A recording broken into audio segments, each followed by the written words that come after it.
हासिल करने वाला है। अगर ये बंदा हुजूर की मोहब्बत, प्यार, इश्क का जबान के साथ तो दावा करता है, पर अखलाकियात में और किसी जो है वो जिंदगी के मोड़ में हुजूर अलैहिस्सलाम की शरीयत मुतारा इसमें नजर नहीं आती, तो ये जबानी है, दिल का नहीं है। अगर ये जबानी है, जबान के साथ है, दिल के साथ नहीं है, तो फिर याद रख ले इसका अमल अल्लाह के यहाँ काबिल कबूल नहीं हुआ करता। क्योंकि फरमाया अल आमालु बिन्नियात, हर आमाल का दारो मदार नीयत पर है। और फरमाया सिर्फ जबान के साथ कहना अगर ये मंजूर होता तो जबान के साथ कह लेना अगर दुरुस्त होता तो फरमाया अल्लाह ना फरमाता इकरारुम बिल लिसानी व तस्दीकुम बिल क़ल्ब, जो इकरार करते हो जबान के साथ उसी की तस्दीक तुम्हारा दिल करे।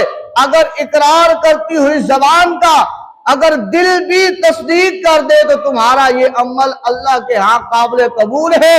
अगर जबान इकरार करती है, दिल उसकी गवाही, दिल उसकी तस्दीक नहीं करता, तो उस अमल का अल्लाह के यहाँ कोई मकाम और मर्तबा नहीं है।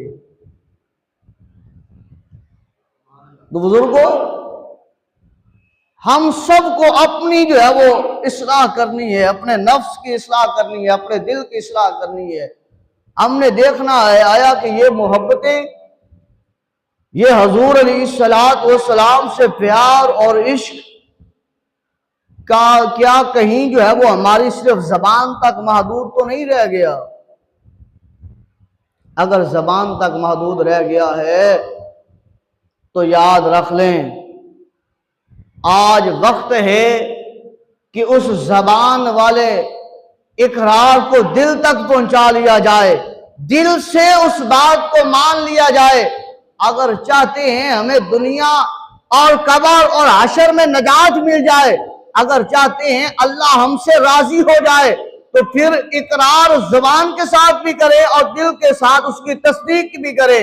वो कैसे होगी कि जो अमल करना है उस अमल को हमने देखना है, ये अमल हमें हुजूर की जात से मिलता है कि नहीं मिलता। अगर हुजूर ने इस अमल से मना किया है तो मैं कर रहा हूं, अगर हुजूर ने इस अमल को नापसंद किया है तो मैं कर रहा हूं, अगर हुजूर ने इससे मुंह मोड़ा है तो मैं कर रहा हूं, तो गोया हुई जबान वाली मोहब्बत जाहिर आ रही है, दिल वाली मोहब्बत नहीं आ रही। कहीं अल्लाह की पकड़ ना पहुंच जाए, कहीं अल्लाह का अजाब ना पहुंचाए, कहीं मलकुल मौत मेरी रूह को इस हालत में ना कब्ज कर ले कि मैं जबान वाले अमल तो करता रहूं, दिल वाले ना करूं और मेरा उस